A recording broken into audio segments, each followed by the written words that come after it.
Hello, everyone. I just want to talk a little bit on the Nolan Wells situation, particularly one subject, the grand jury.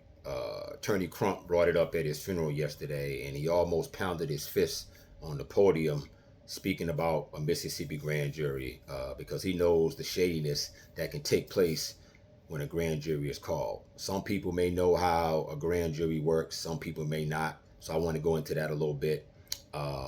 You may know what takes place from the outside when a grand jury is called, but you don't know about the shadiness that can take place with inside a grand jury.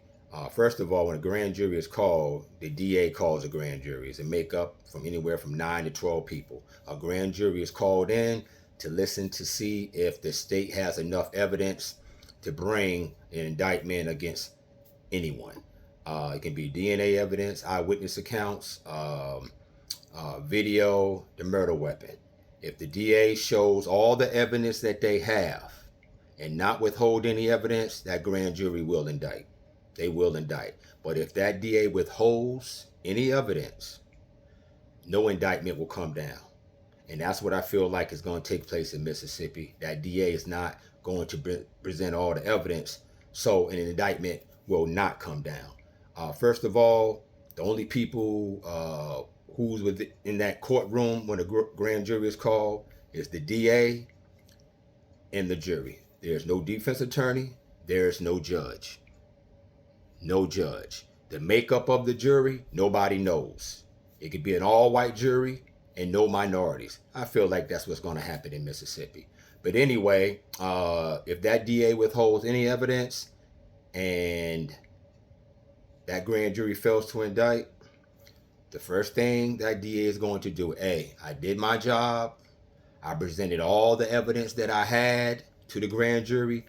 They failed to bring an indictment. I did what I was supposed to do according to the law of Mississippi.